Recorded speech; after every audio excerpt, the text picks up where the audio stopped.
But even today, I see some youngsters in the room, they know everything about cricket. A couple of them came and asked me, when can I meet the Indian cricket team? I said, just before the toss, just go and give your name, you can meet them. It's not going to happen, but...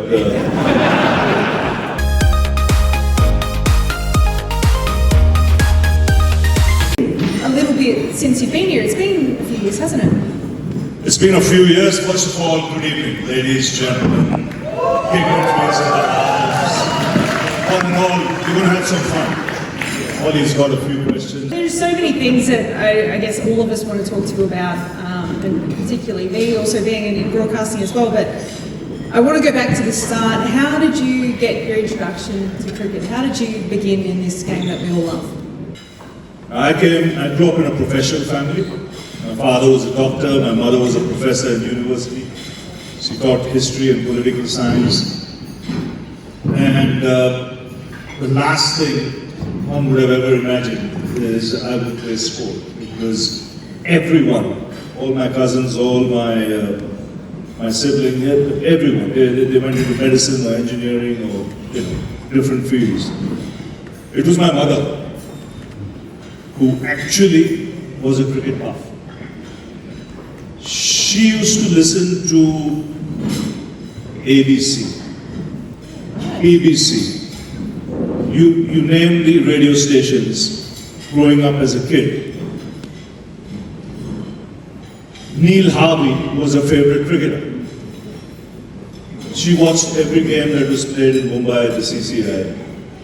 And it was my mother who got me really going and interested in the game. But then in a city like Mumbai, you're 10 years old, 11 years old, if you don't hold a bat, there's something wrong with you. On the backyards, in the streets, you got to hold a bat or a ball in your hand and, start from there. If you like it, live with it. I liked it, I lived with it. Very nice. You made your debut for India when you were 18. How did you find out that you were about to play for your country? I was having a great game, a great Ranji Trophy game for Mumbai versus Uttar Pradesh. I got a pair. I didn't take a wicket, and then I heard a knock on the door in the morning. The tea had arrived, so I went out there. In fact, I didn't go, I was still in bed. My room partner, who lived a lot in Australia, he is unfortunately no more, Rahul Mankad, son of Vinu Mankad. He went to the door to let the guy get the tea in, and there was the watchman there. He picked up the newspaper outside the room, gave it to him and said, "Where's Ravi?" So he said, "Why? He's sleeping." He said, "No, I've just heard on the radio that he's summoned to New Zealand because there's an injury there to one of the players and he'll have to fly out immediately." So the next thing I knew, I was on a flight to New Zealand. I landed there at 10 o'clock in the night in Wellington. I'd gone from 35 degrees in India and it was freezing in Wellington. It was 9 degrees, 10 degrees, 4 jumpers on, and lo and behold, you were playing the next morning. The good thing though, by the end of the series, I'd got the whole New Zealand team out. How did you acclimatise? Like that is some transition, let alone being told, not necessarily officially that you were making your debut, but finding yourself in New Zealand all of a sudden and freezing your backside. Actually what happened at the Basin Reserve, because that's one of the windiest grounds in the world, didn't have the stands like it has today, the Basin Reserve, right in the heart of the city. Luckily, there was a gentleman called Kohli. A lot of you would know, played a lot of cricket for India. He called me just before I took the flight and he said, "I'm sure you've not got your clothing, what's needed for New Zealand. And seeing your side, I think my sweater will fit you." So he gave me 2 jumpers, a sleeveless and a full sleeve jumper. That saved me on that first day in Wellington. Maybe it could be, I guess, the reason that you did take all those wickets. I mean, I was looking through the research. You debuted batting number 10, and we know you to be a top order batter. How does, like as a bowler myself, how do you work your way up the order? I just sat next to the captain. Every time there was a chance of getting a night watchman in, I would be in there. I saved number 11 for Dilip Doshi because he's the best number 11 in the world. So Dilip was in charge of 11, but then that's what I did. Sat next to the captain, night watchman, get your 20s, 30s, 40s, 50s. Very soon you were moving up the order. You got to open the batting with Sonny Gavaskar. Yes. Tell us what that is like. I mean, it's a dream because he was my mentor. He was one of the first guys to pick me for Bombay then, and it was in Pakistan. And I remember I hurt the webbing in my right palm, and I didn't play 2 or 3 test matches. And then India were getting smashed. They were being hammered. We were 4-0 down in the series. I think Imran was at his peak. Sarfraz, Abdul Qadir was in the side. And we were 4-0 down, 1 test to go, and bang, bang in Faisalabad.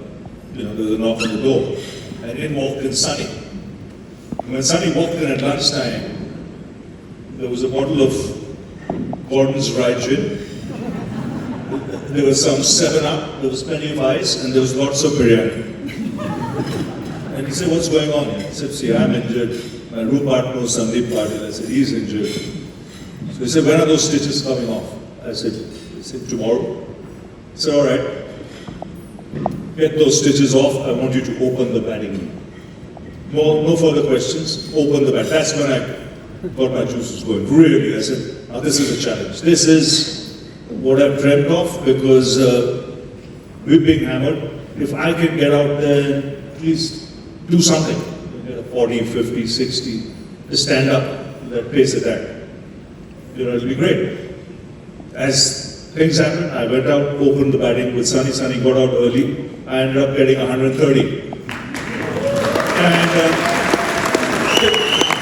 till today, I say that's probably the best, one of the best test match innings I've played. I was 19 or 20 years of age. The simple reason, it had the best 4-pound pace attack in the world. It had Imran, it had Sarfraz, and it had the 2 Pakistan umpires.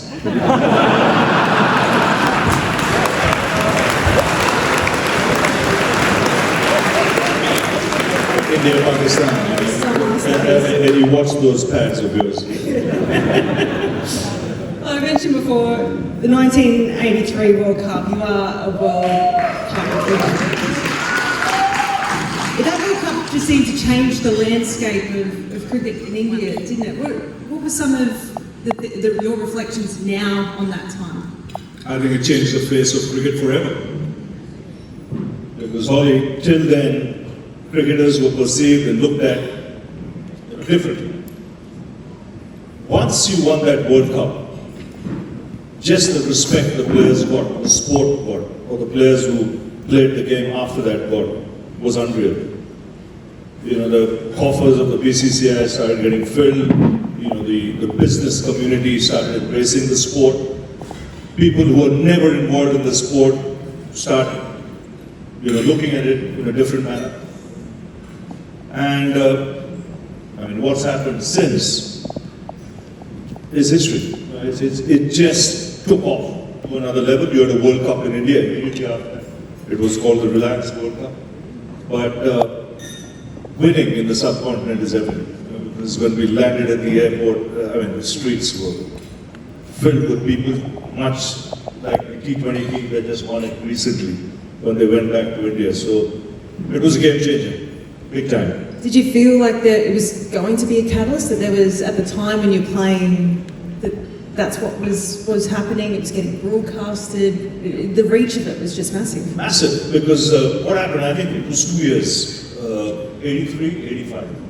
So you won the World Cup in 83, and then you came to Australia in 85, where you had the World Championship. It was 150 years of Victoria, all top teams in the world playing. It was between Melbourne and Sydney, most of the games.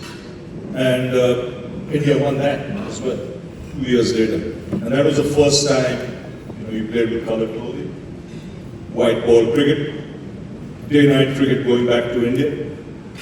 So, just the interest, the recall factor of people who are viewing the subcontinent, changed overnight. There were millions of followers. And it was India-Pakistan final.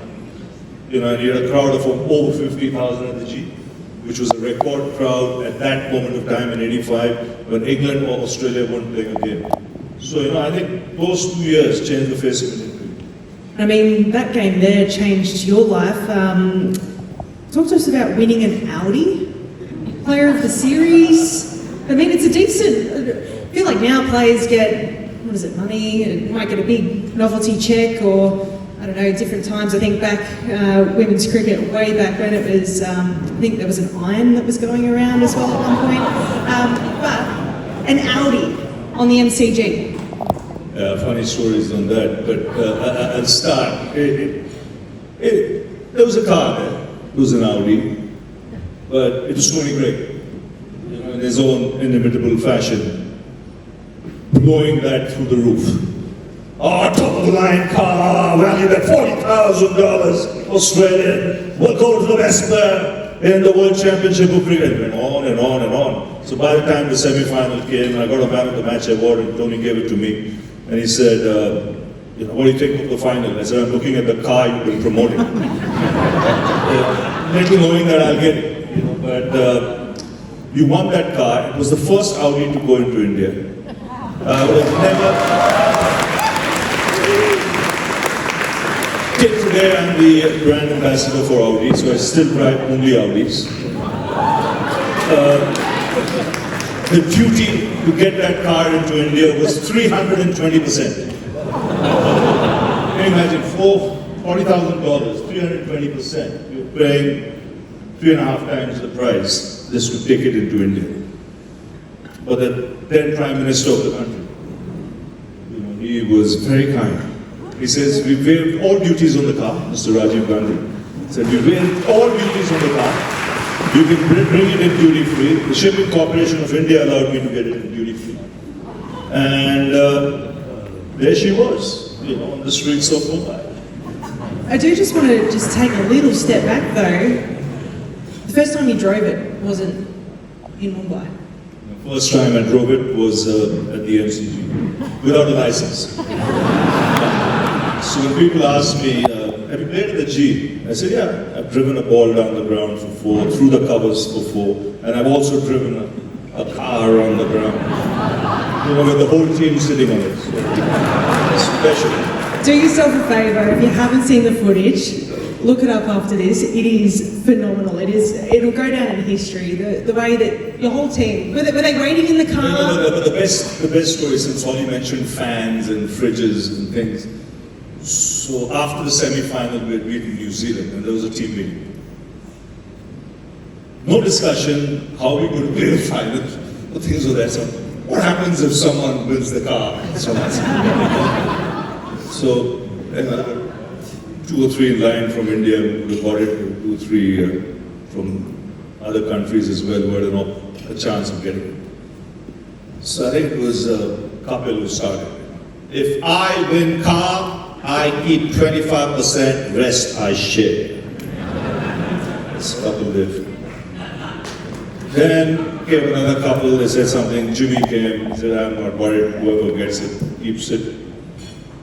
Then they asked me, because they knew I was in the line. So I said, yeah, if I win the car, the stepney that's in the boot, that can be shared. The rest, I said, for all, because I'm keeping the car. And the simple reason is all these years when you got fridges and air conditioning and washing machines, you took it all. Why all of a sudden just because there's a car? There's a discussion. So on your bike, guys. A lot of people now know you and you really are synonymous with world cricket, its tournaments, your voice, your charisma. You've made, and Tim Payne's in the room as well, he's done many a toss before. You've made the toss exciting again, which I just love as a fan as well. How did you transition into media again, and how did you hone your craft into the broadcaster that you are today? I never knew I would, in fact it was in Australia when I injured myself badly and I knew I couldn't carry on for any length of time. That's when I got the opportunity to do television. And the first stint I ever did, I did it with probably the best in the business. There was Richie there was Tony Gregg there was Ian Chappell. So your entry was you were into the big mix. So you learned pretty quickly, but you also respected what they were doing because broadcasting demands fierce concentration. Because the first day I did the job, when I went back to the room, I crashed out. Next thing I knew, 3 hours later, I caught up. Because it's taxing mentally. When you played the game, there was a physical element. You'd sweat, take a swim after that, you're fine. But this drained you initially. But then, working with them, it was fun. And then you realize that as you kept doing it, the viewership, because of the popularity of the sport, just went through the roof.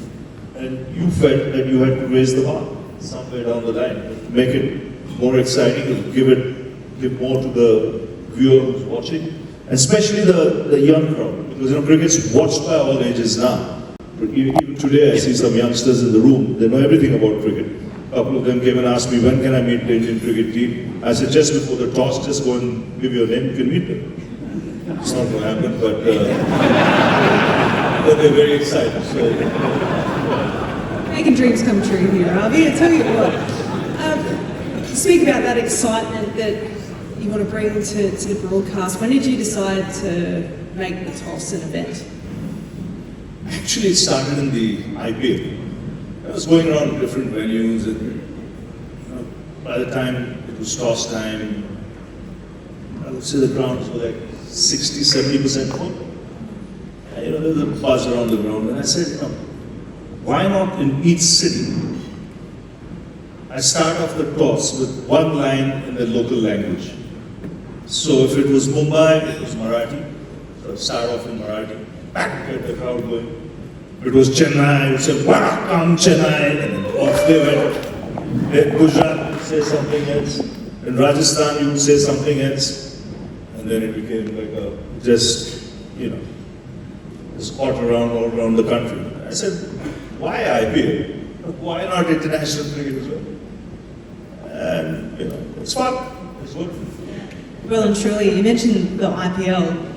How much has that changed the landscape of cricket? I mean, you've been there since the start. You've seen, I guess, what it started as, now what it's become. It's almost become two very different things. Still massive though. Massive, because I was involved with the IPL from its inception. Because I was on the governing council from day one. I know how it started. I know how all the franchisees were gathered together. The difficulties, the obstacles you had. But I always knew it would be a success. But if you tell me that, did you ever think it would be the success as it is today? I would be lying. No, I knew it would be a huge success. But little did I realize in 3 years' time, 4 years' time, it was going to be a case study in Harvard. It was going to be one of the 6, 7 top properties in sport around the globe, and a money-making machine. And what it did for India was unbelievable, because even when there was recession, IPL was a juggernaut that just moved on. And what it's done, people think it's only done good for cricket. But look at what goes behind the IPL. There are 5 units that are crisscrossing the country. The hotels are full. If you look at hospitality, F&B, aircrafts around the country, the amount it brings into the kitty, for the different states that host it, for the country that hosts it, is mind-boggling. And that's why, as years, there were a lot of guys who didn't like it initially because of the money that was often spoken about, and they have their reasons for that. But people start respecting what goes around and how many jobs it gives to people around the world. I mean, look at it. It has international flavor. I mean, Australia, South Africa, England. You get players that want to come and embrace it. And it's, I tell everyone here, if you get the opportunity, come and see an IPL game. You love it. Yeah, it's certainly boosting the economy there well and truly. Yeah. What does that sort of tournament do you think, like in your expert opinion, having been a coach, now sitting in the commentary box, do for the development of test players? Does it actually change now the trajectory that players in India are choosing to have, or do you think that there's still a world where both kind of coexist in world cricket? Not really. In fact, it's the other way around. You know, when I was coach of India, a lot of players acted.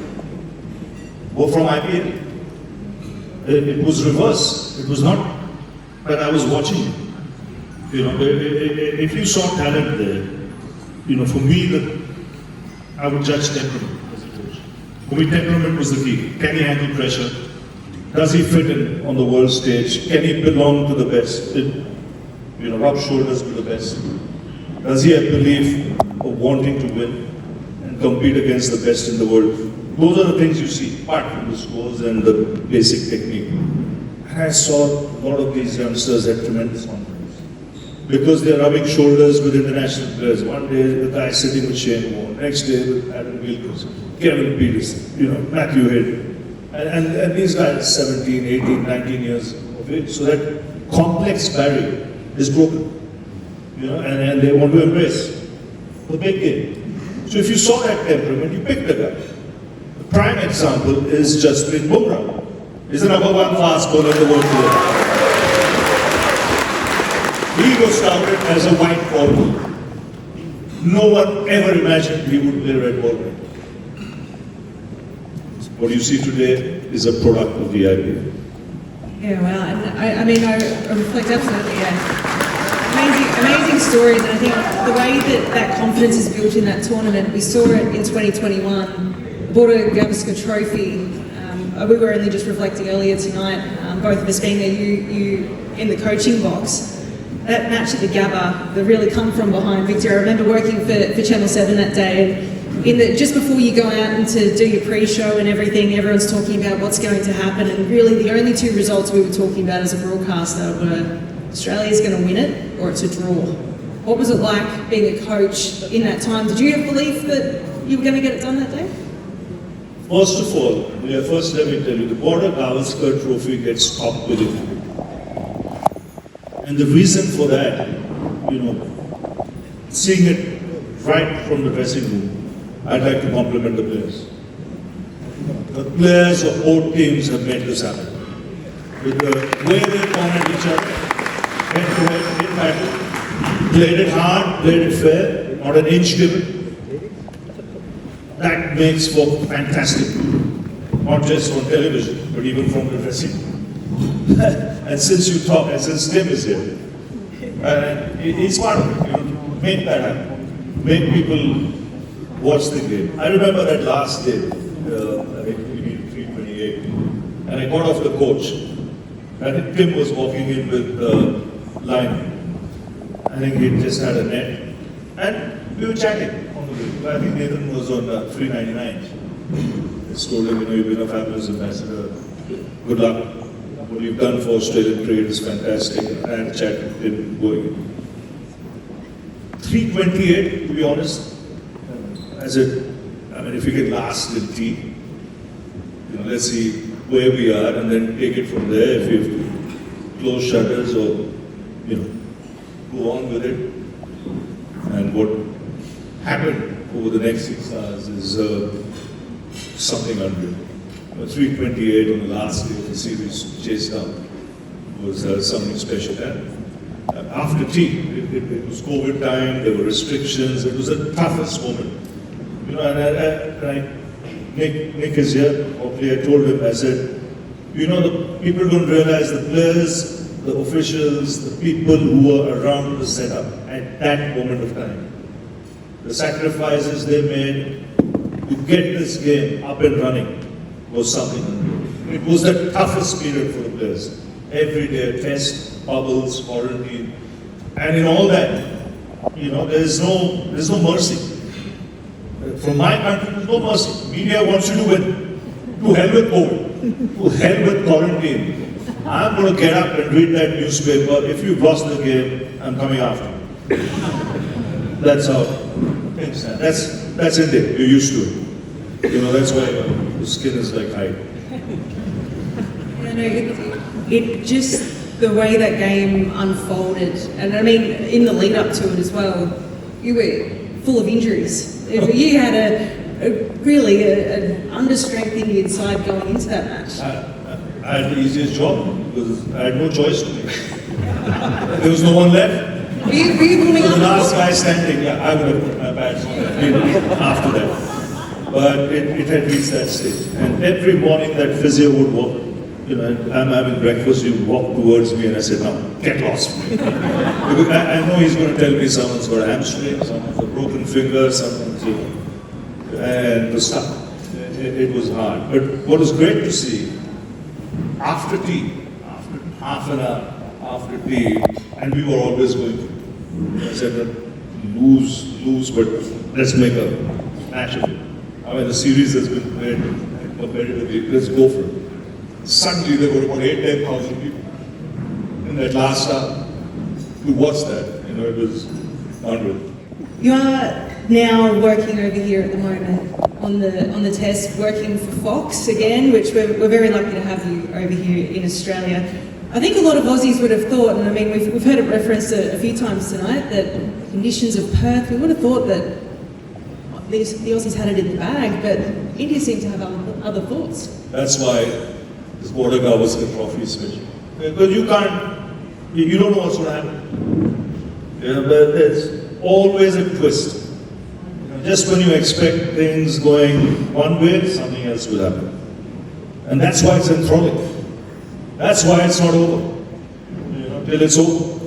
And it's a big test match, the next one coming up. You know, it's pink ball. India doesn't play much pink ball. Australia, not lost in Australia in a pink ball test. Having said that, you know, it set it up beautifully, like you mentioned. And then upset in Perth, especially if you're an Australian fan. And now the pressure will be firmly and squarely on the home side. You've already mentioned Boomer, but Jaiswal and Kohli were phenomenal in that test. What have you seen from both of them? I mean, particularly for Virat Kohli, who's had a well-documented tough run in Test cricket. I had absolutely no doubt in my mind that once he sets foot on Australian soil, his whole mindset will be different. Because he played on some tough tracks. Ball was spinning and bouncing, never easy for a new guy to go in.